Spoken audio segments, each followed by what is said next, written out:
love the chase and the hunt, and I set the pace when I'm running. I always So today in the entire Python family, this is chapter 59.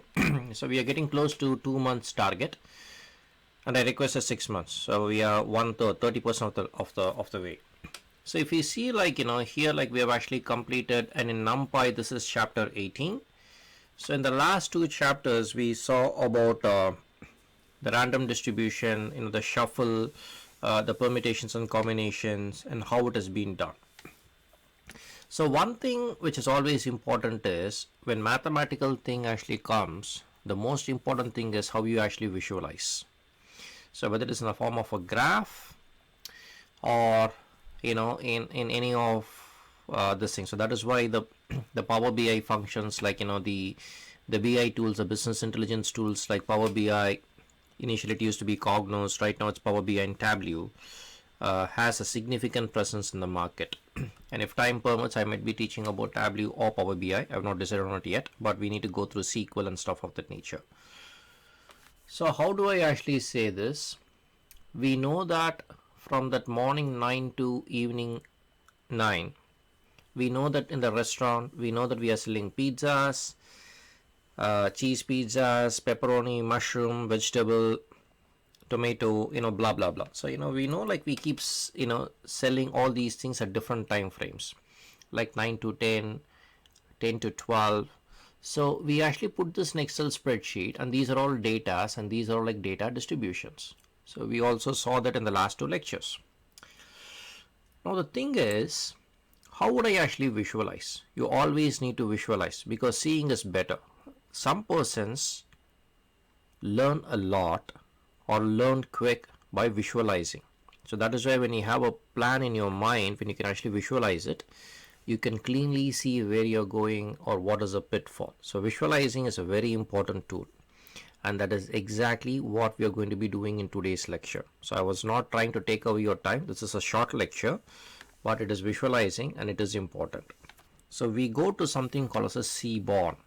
So when you want to actually, the Seaborne is the C, the normal C, SCAC, the C is there.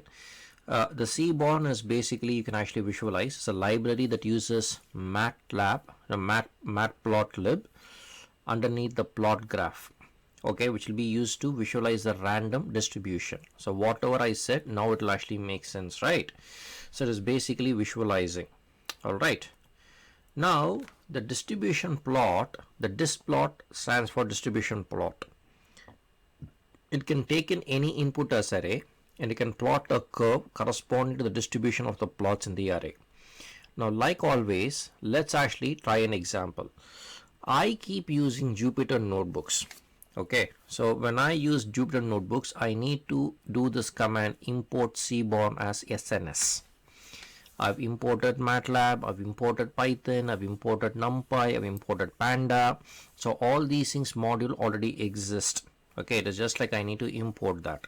So the Seaborne, I'm actually importing it as SNS. Now what I'm actually going to do here is, I'm going to take this, I'm going to copy paste, and I'm going to go here, I'm going to paste it in my Jupyter notebooks. So import matplot. Okay, I'm going to plot this library as pyplot as plt. I'm going to import the Seaborne as SNS, and then I say this Seaborne distribution plot in the first array. This is a one-dimensional array, and then I say this plot, this matplotlib pyplot as plt. I'm going to say show me this. Okay, so did you understand this command? Did you understand this programming? Okay, importing for a one-dimensional array, and I'm going to show this. All right, I'm going to run this. It is going to take some time. See here, these things are packages, don't worry about it, just a warning. So see how this distribution is. So this is what I was meaning of the pizzas at different times. Now it is seeing is believing, and you see this thing actually coming in like a Gaussian curve. Density and this.